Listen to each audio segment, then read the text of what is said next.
some of the projects that you've worked on are royalty based. Yes. You know, at certain times, and is there something that like that triggers in your mind? Hey, I want to work out this specific royalty deal, or is that the deal up front? Like, hey, we're going to send you the song, but we're working on royalties. Yeah, I often work for points, depending on the song and the artist. But I would say to any engineer that is interested in maybe pursuing points on songs are make sure that that particular artist that you want points on has admin to actually track it.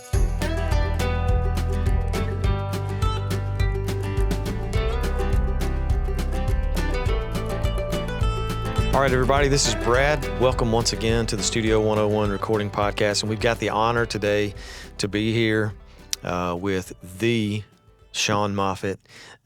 We invaded his space here at his studio today here in Brentwood.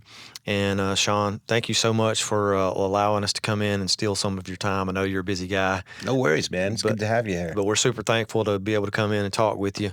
I personally have been following your work for a long time, and what is crazy, blows my mind, is that I was able to work on some mixes on a project that you were working on this past fall with Brian Kelly's latest project. Very cool. Yeah, and so the producer on that project was Catlin Owen, who ended up connecting us together. So super thankful to Catlin for connecting us up and able to make this happen today.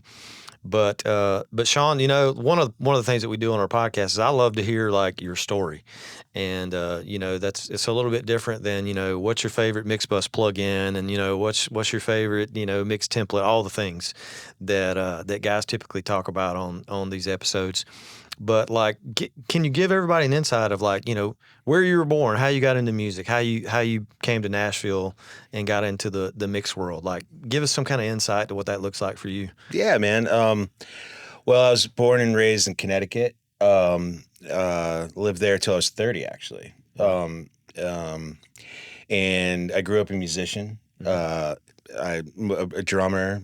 Played other instruments too, but really kind of like gravitated to drums, and I was kind of like a one part drummer, one part athlete. I played a lot of music. I was like jazz band, like did theater, all that stuff, but I was also big baseball guy. I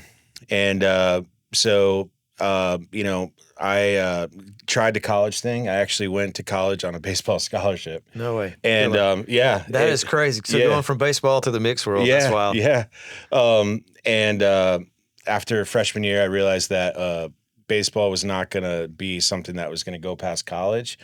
And so it was a big commitment. So I decided to kind of like end that part of my life. And I really just sunk into playing drums and doing gigs and practicing a lot. And, man, I got an opportunity to be on the road for a couple of years, playing with a band, and we toured all over the United States. And, I was on, from 20 to 23 or 24, I was, playing drums on the road.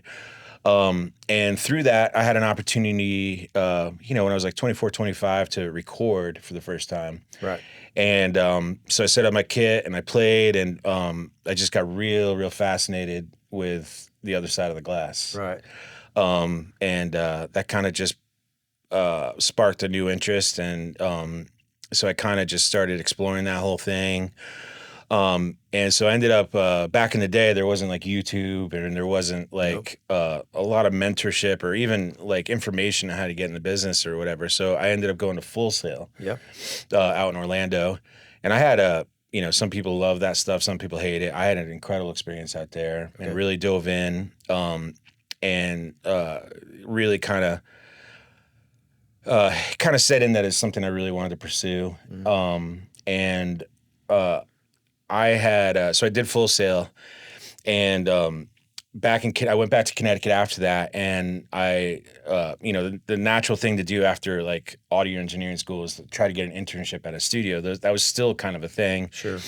Back in the early 2000s, and I ended up getting this internship at this studio called Presence Studios in Westport, Connecticut, and I got the gig, and I was kind of there, and then about a month later, a guy named Elliot Shiner, a legendary mixer, ended up booking that place for a year, and kind of moved his operation to that studio. So I ended up assisting for him for a good amount of time. And that kind of like really got like the whole mixing thing in my mind. Yeah. And I learned a lot from him. It was a really cool experience. And then, so I just started mixing, man, like back in Connecticut. I would kind of try to convince local churches to let me record them, or, Sure. you know, like go to shows around Connecticut and find artists and offer to like record and mix them, and just really kind of just try to like get anybody to let them, you know, this career, there isn't like this, you don't like go get a job and to do this, you got to like kind of build it, you know? Correct. And yeah. so I was scrapping hard. Right. And I met this a buddy of mine from Connecticut named Lamont Hebert, who was in this band called 10 Shekels Shirt a long time ago. Mm-hmm. And I kind of ran into him at a function, and we kind of were playing catch up, and I told him, you know, hey, I'm mixing now, you know? Yeah. And he's like, oh, cool. Well, I'm making a record with this guy named Brent Milligan here in Nashville. And I was still in Connecticut at the time. He's like, maybe I could talk to Brent and maybe we could throw you a song. So I was like, that's fantastic. And like, really, I had like nothing going on besides like your local, you know, church Sunday morning worship project, you know? And so Brent sent me a song to work on. And I spent like 2 weeks on it, sent it back. And we kind of started like a little bit of a long distance relationship. And he'd toss me something every once in a while to work on. Yeah. And, you know, that was kind of like my first shot. Right. And I started meeting a few other people along the way that were kind of, you know, kick me something every once in a while. And Brent actually started to encourage me to maybe like come here and give it a whirl. And so, you know, back in 2010, my wife and I like packed up the car, rented our house in Connecticut, and I signed a 3-month lease at a studio here in the East Nashville. Yeah. And just set up shop and just saw, you know, hope something would come of it. And, you know, it just, I met a few key people along the way and just started to get some opportunities, and it kind of took off. Very cool. And I love that. You know, our studio is still based in South Carolina. And we were talking a little bit earlier about the fact of, you know, trying to get a foot in the door with some label projects and some things that when you're not in town here in Nashville, you know, being quite as visible as you are in Connecticut or in South Carolina and the other thing. It's way more of a challenge. It has been for me. I guess I've been doing this 25 years now, and, you know, from South Carolina, and trying to get a foot in the door with the mix world. And as everybody knows who's probably listening to this, you know, the music industry is network based. Yes. You know, it's a networking business from top to bottom. You meet someone who knows someone who sends you a mix, and then that turns into maybe an entire album worth of songs. You know, so the networking thing is huge. And what I love what you said is, you know, being in Connecticut, and, you know, people are sending you work and allowing you to have a chance to, you know, to make a name for yourself is super cool to me. To be able to hear how that panned out for you, and actually we've done we did an episode previously about what education route to go. You know, we have an engineer there at Studio 101 who was a Full Sail guy as well. Yeah.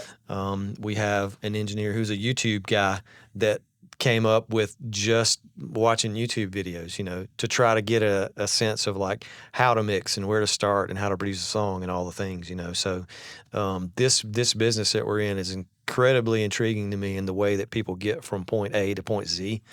And it's really kind of never the same story. No, it's definitely not. There's so many different ways that people end up, you know. You may think you're a tracking engineer, and then you end up in the mix world, or you think you're a mix engineer and you end up in the tracking world. Yeah. So I love the way that kind of pans out for people sometimes. And because, you know, I lived here in town for probably 6 years, and I played guitar on sessions. That was kind of my thing. I was an acoustic guitar guy. And then I moved to South Carolina, and I became mainly we do a lot of tracking stuff where we're at. Yep. And that turns into, you know, mixing for all kinds of different people, different projects, and different styles of stuff. So I love to hear that part of how you got to where you are, man. It's super cool. Yeah, man. And you know, I know the progression of you guys building, getting here to the spot that you're at now. It was a little bit of I'm sure you've been through several versions of yourself. I don't know if you want to kind of talk about that, the evolution of like kind of where you started to kind of what you've landed to in the room today, kind of what that looked like for you along the way. Yeah, man, I think it's just, when I've been doing this 16 years now, and you look back, I kind of look back over the 16 years in kind of like 4-year increments. Mm-hmm. And, and it's funny, like as you kind of progress in your career, like you experience these certain opportunities that help you elevate maybe to the next step. Yeah. And when you're in those actual opportunities, you don't know that that's actually going to be something that's the next step. Right. And so when I look back over the 16 years, there was just like these really key moments that in the moment I had no idea would be sort of like the thing that would set my path in another, to have a little bit more success or a little bit more, get busier or whatever. But, Right. it's and even now in the present day, just working, it's like trying to be aware of those moments and like being very present in the actual each step of the journey, you know? Well, that was one of the things that I wanted to ask you specifically, kind of along the journey of, do you feel like there was a point in time or was there a specific thing that you did or a specific job that you got that you feel like sort of set you into hey, Sean is the mix guy for this. Hey, Sean is our mix guy for such and such record label. Like, is there a thing or a song or something that sticks out to you? Well, so when I first got here, like I was doing a lot of Nashville independent music, like singer-songwriter stuff. And there was this really cool movement at the time called 10 out of 10, which I still wish was around. But it was like a collective of all these great artists like Aaron McCarley, Katie Herzig, K.S. Rhodes, Trent Dabbs, Kate York. And so I had some opportunity in that world, but then also kind of Christian music was something that kind of came around. Right. And I met this gentleman named Pete Kipley pretty early on when I was in town. And we kind of hit it off, and he was one of the first guys to kind of give me a shot. And I mixed this song called This Is Amazing Grace by a guy named Phil Wickham. Oh, yeah. I think everybody will probably know that. Yeah. It's a pretty big song. Yeah. And that was kind of like looking back again, like, these certain steps and certain things. That song did really well on radio. And I think it had a pretty unique sort of sound to it and vibe to it at the time. And I think that it kind of was a little bit out of the box in the moment of like that genre. And it really worked. 100%. And I think that kind of was a little bit of a launching pad for me, like in the Christian space. Right. And then it was kind of held on for a couple of years and rode the wave pretty hard. Gotcha. Yeah. Well, for people who know you and have followed you, the most incredible part to me about what you do from a mixing standpoint is the variety of genres that you're involved with, man. And that is not, for people who are in the mixing world, that is not an easy thing to do. And it's not an easy thing to get involved in, country and Christian and rock, all the different genres. Yeah. And what's always been amazing to me about your discography is like, man, you're literally kind of all over the map in an amazingly cool way. And appreciate that. Yeah, no, it's fantastic to me. I was telling my wife, she has an Apple playlist on her phone, and when we get in the car, all kinds of songs start playing. Christian songs, positive stuff, rock stuff that just plays. And what's funny to me is the fact that when a certain song comes on, I'm like, I need to check the credits on that. And when it pops up, you know who mixed it? Sean Moffitt. Too kind, man. It is fantastic. I love it so much, man, because of the fact that I feel like you're super versatile in what you do, and you're not chosen a lane to kind of stay in as far as the mix world, the genres go. Is that something that you did intentionally? Like how did that come about for you? That was very intentional. I kind of made a decision early on that I wanted to try to build relationships in all different types of styles of music because A, I love all types of styles of music, and B, this industry can be very like they can pick a guy for a little bit, whether it be in country, Christian, pop, rock, and you kind of ride a wave, and then the next guy comes along, and it's a beautiful thing. And since I kind of got my start in Christian music, I really saw this wave that I kind of picked up and kind of started carrying for a while that some other guys were had previous to me kind of stepping in and doing a lot of this stuff. Right. And early on, I kind of noticed that, and I was like, well, man, there's no way that that's not going to be, my situation at some point. So very early on, I just really tried to cultivate a lot of relationships in all different styles of music, and, I just, one of the biggest compliments that I could ever receive is that, like versatility. I try to really let the song be the guide of, what I do. I try not to have like a vibe that like I apply to a song. I want the song to kind of, I want to try to serve that song as best as possible, which something I've really tried to be really sharp on, Gotcha. Well, that kind of leads me to another thought process that I wanted you to speak on. And, kind of, so me coming out of late 90s, early 2000s production and tracking and mixing all the things, it's like the tracks are going to a certain engineer and they're mixing it for country radio or whatever. But like, nowadays, a lot of producers, they're pulling up a Logic session or a Pro Tools session, and they're kind of producing inside the box a little bit. Yeah. And from a mix engineer standpoint in 2025, you're getting a lot of sessions that are kind of semi premixed, more than premixed. Yeah, before you get them.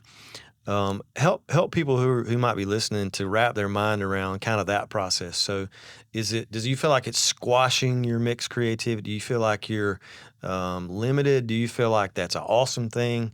Like, how do you feel about receiving, kind of a almost pre-mixed, tracks these days? I love it. I personally love it. My assistant and I, Jace, shout out to Jace. He's a huge part of my operation. One of the biggest things that we really try to take pride in is when I launch a song to mix it, it is exactly how the producer left it. Yeah. Now, good or bad, I want to be able to see the song right from where they left it and send it to me. Sometimes you peel back the onion and you sort of like rebuild some stuff, and sometimes you need that stuff. But, back in the 90s and 2000s, mixing was a lot more of a process where the artist in the mix would actually hear the song for the first time. Yeah. This day and age, there's about 12, 15 people that are speaking into a song and making tweaks and comments before it even gets to me. Correct. And so it's just kind of how the industry's changed. And so being that, especially in a label project, that with management and production and the label, there's often you have to kind of expand what the vision that's going on, and certain delay throws and textures and processing are part of the production these days. Yeah. We're back in the day that wasn't the case. No.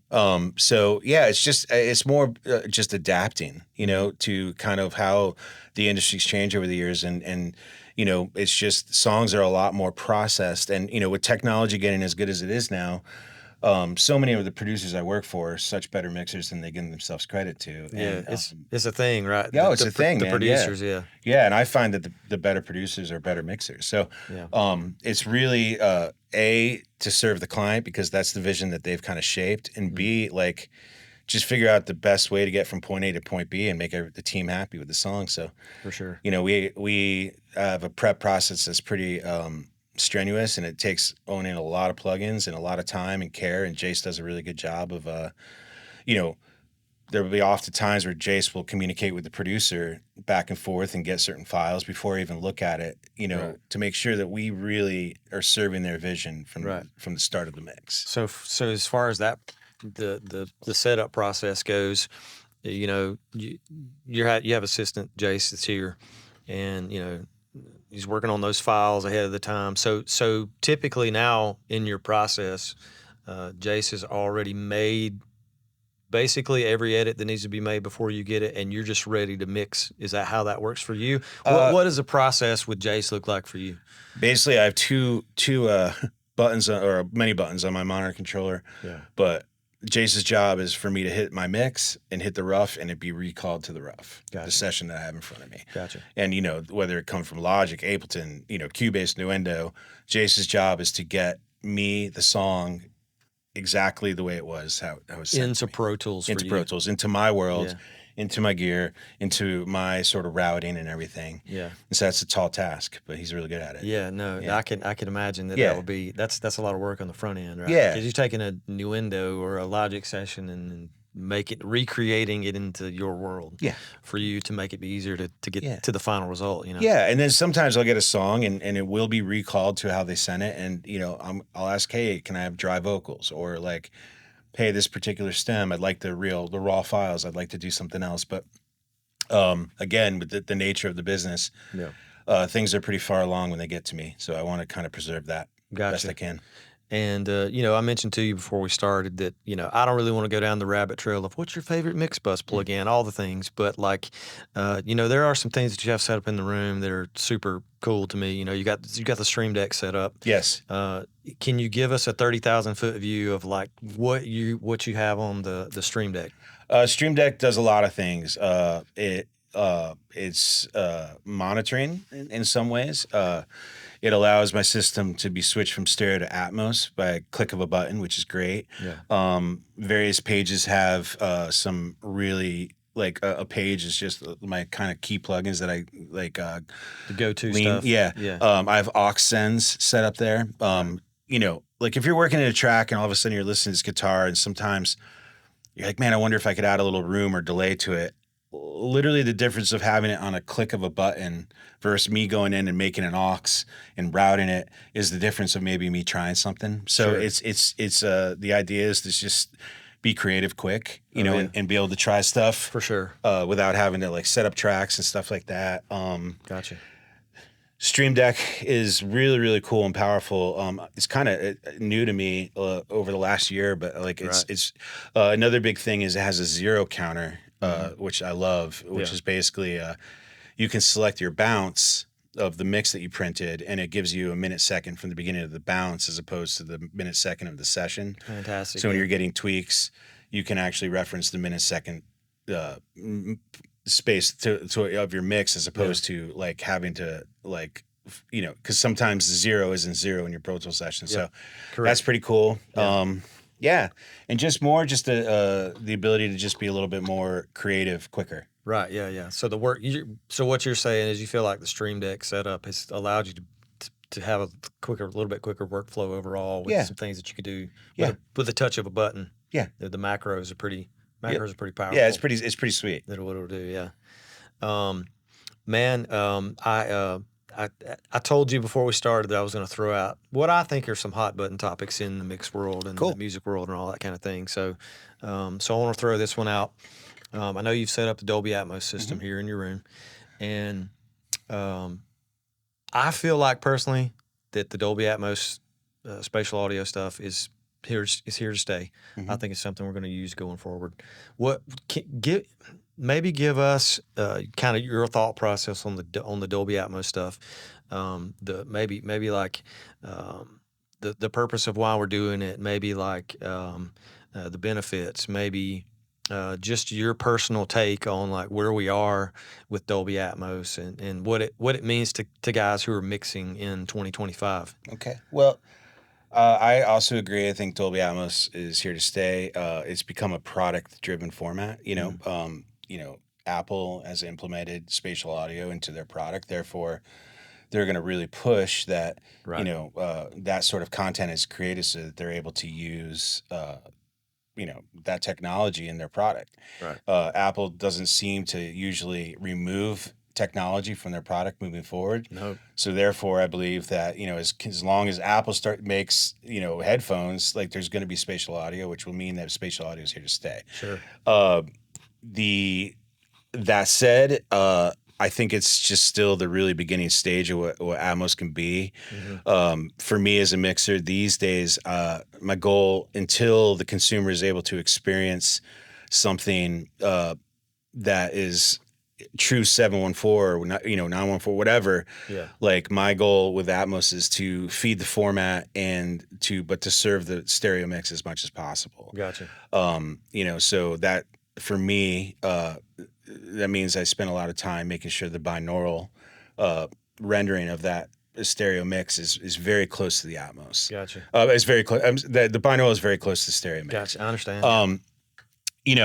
It would be really exciting if cars started to embrace Atmos and but at the end of the day, you work really hard with an artist and producer for a couple of weeks in this song, and if someone has Apple Music and they have AirPods and they're a new song comes out that they love, unless they go through copious amount of steps on their iPhone, if they have an iPhone and have AirPods, they're going to experience the song you worked on in Atmos. Right.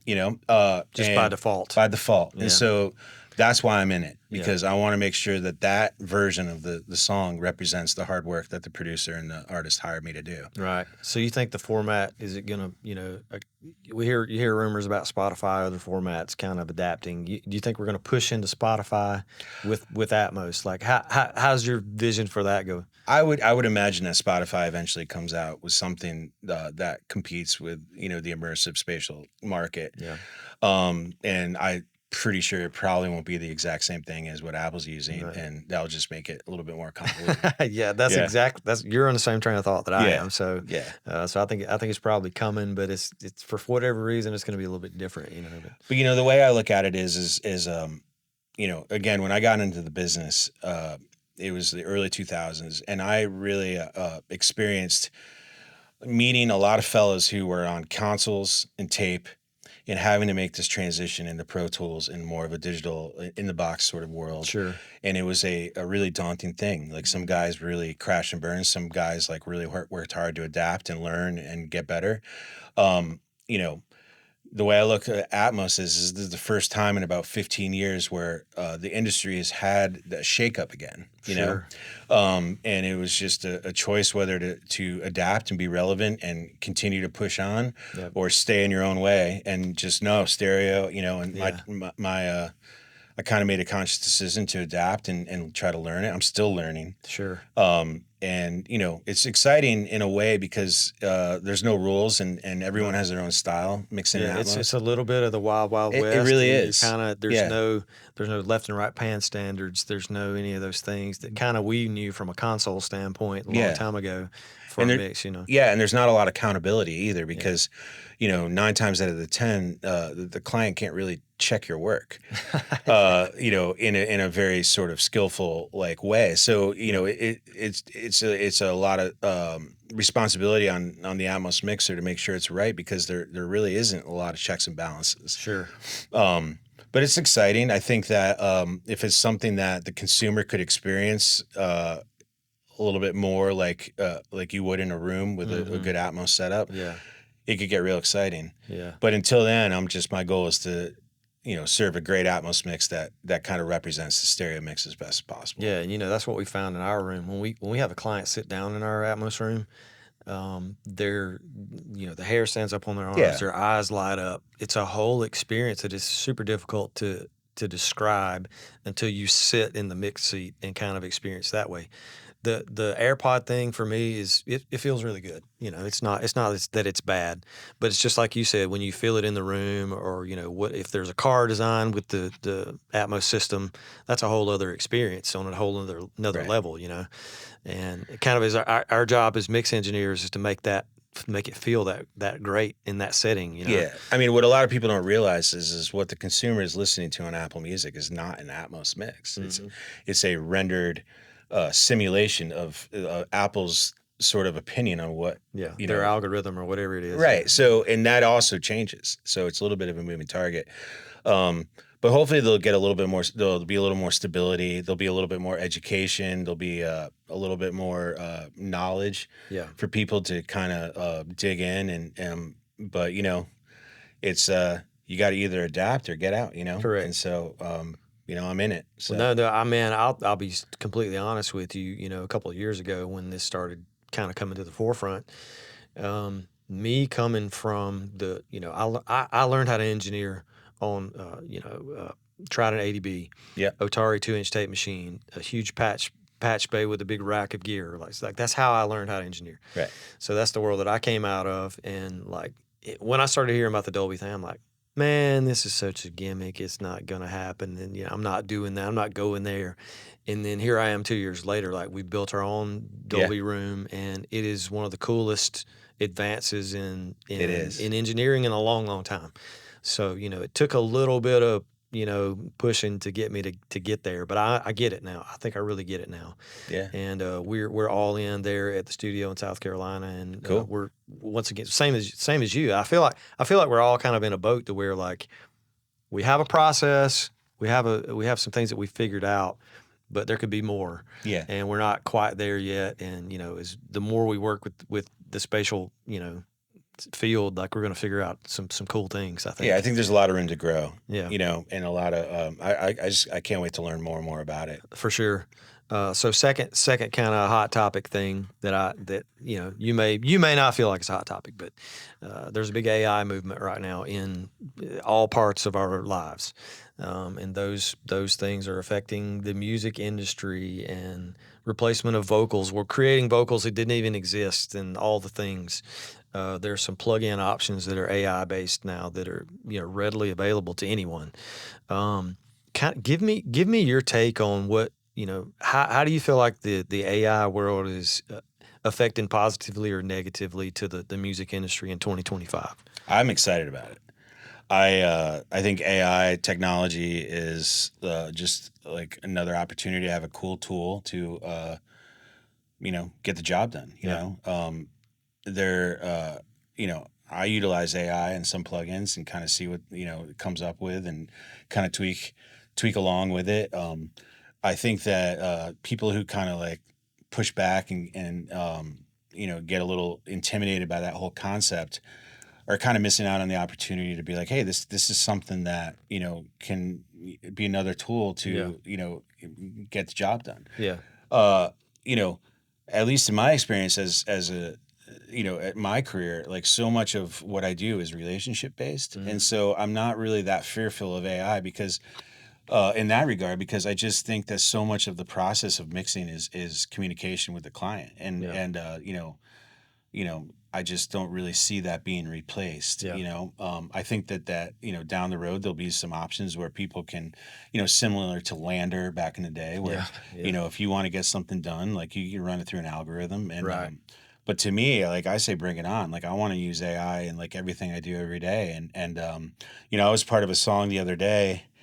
A couple weeks ago, where the artist there was a lyric change, and the artist was on the road and they couldn't sing that lyric, and so the producer sang it, and they used AI to, nuts, and it sounded phenomenal. Yeah, and I mean that's a can of worms in itself, and probably a whole podcast of conversation. Yeah. But to me, anytime there's like technological advancement in my field, like I try to embrace it and think of it how I can use it to make me better. Yeah, not something that's trying to possibly replace you or replace your ability to do things. I don't know, man. I had a conversation the other day with someone, and it kind of equated it to when auto-tune came available in 98 or 99, I believe, was that area of time, and a lot of people were afraid of it, and this, that, and the other, and it's almost to me, like even the auto-tune thing is a tool. It's just like you said. I've always thought that it was a tool. Yeah.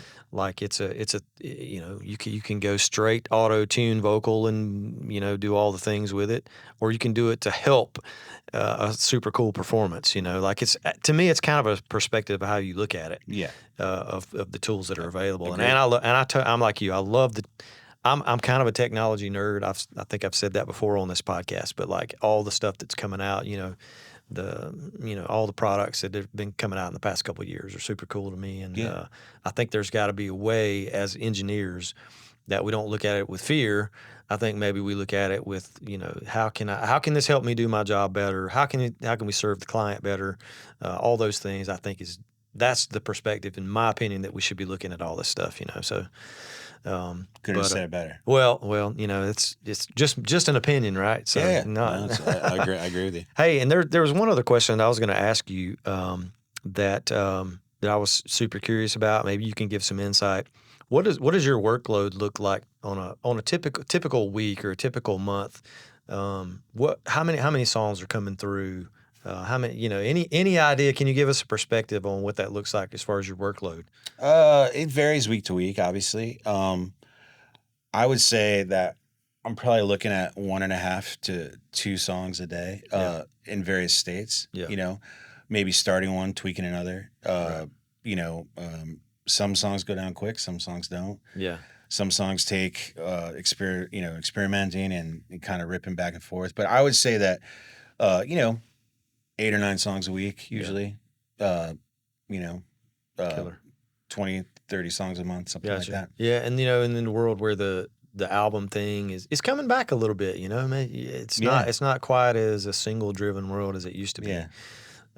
But it's how do you approach, like, if you get a batch of 10, 12, 15 songs for an album, do you look at it as one collective work? Is that how if I'm able look to at it? Yeah. Yeah, I mean, there's nothing better than getting a record and being like, hey, mix this record. And then if that's the case and there's time, like, I like to bounce back and forth between a bunch of songs and maybe send like 5 at a time. That's not always, you're not always able to do that. A lot of times you're fed song by song by song. Sometimes you get a single and then another single and then the rest of the record. So, but if I'm working on a batch of songs and I have my way, I'd like to kind of work on them together and present them like as a batch. Cool. Yeah. It just kind of ebb and flow with what kind of like, they need, Sure. Last question, and we're going to wrap up. Man, you've been so gracious to give us your time today. This is the last question that kind of came up last year in some music industry conversations. Is traditionally across the music industry, mix engineers have been, paid as a work for hire, one-time fee for, your work with, an album or a single or whatever it may be. There's been some talk of a push in the industry from, I guess, engineers that are wanting to, kind of be included in some SAG-AFTRA creative royalties and those kind of things. From doing this for so long, do you see a benefit as an engineer being paid as a SAG-AFTRA performer? Like, do you see a benefit as keeping the mix industry world as a work for hire type situation? Maybe you have some thoughts. Maybe you don't have some thoughts on that. But yeah, I mean, I consider a mix engineer or a recording engineer as like another performer. That's part of a creation of a song. And, just like you're hiring, you want to make a record and you want to hire like a specific guitar player.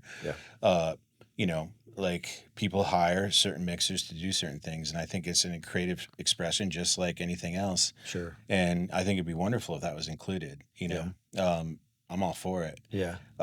Because you already shared, some of the projects that you've worked on are royalty based. Yes. At certain times. And is there something that, like, that triggers in your mind, hey, I want to work out this specific royalty deal? Or is that the deal up front? Like, hey, we're going to send you the song, but we're working on royalties. Yeah, I often work for points, depending on the song and the artist. But I would say to any engineer that is interested in maybe pursuing points on songs are make sure that that particular artist that you want points on has admin to actually track it. Yeah. Because if you're called, from an artist that could be fantastic, sure, and be like, hey, I want you to mix my record for free, but I'll give you 4 points. That's amazing. But unless they have the admin and the team behind them to kind of track that royalty information, that point's useless. You're never going to see. You're never going to see it. Yeah. So if you take a point, just make sure they have a team and an admin, publishing or a label behind them that actually can track that. Yeah. Well, that was just an intriguing thing that I have seen, kind of becoming a thought in the music world. Because I agree with you in the fact that, like, there's times, in my opinion, when we get a song there's no life to the song. Yeah. And without guys who mix really well, you can't bring that life out of the song and the final product. So I think there's merit in I think there's merit in both ways. And I don't know if that push will go through. But it'll be interesting to see how that pans out. Be nice if it does. Yeah, for sure. It'd be interesting to see how it pans out. Well, Sean, man, we're going to wrap everything up. Sincerely, again, thank you so much for your time and allowing us to come in and interrupt your day and invade your space here. My pleasure, man. But thank you. it's an honor to sit and talk with you and hear your viewpoint on the mixed world, and been a fan for a long time. Brad, thank you, man. And great to meet you. Yes, sir. And we're going to wrap up. This is the Studio 101 Recording Podcast, and we will catch you next time.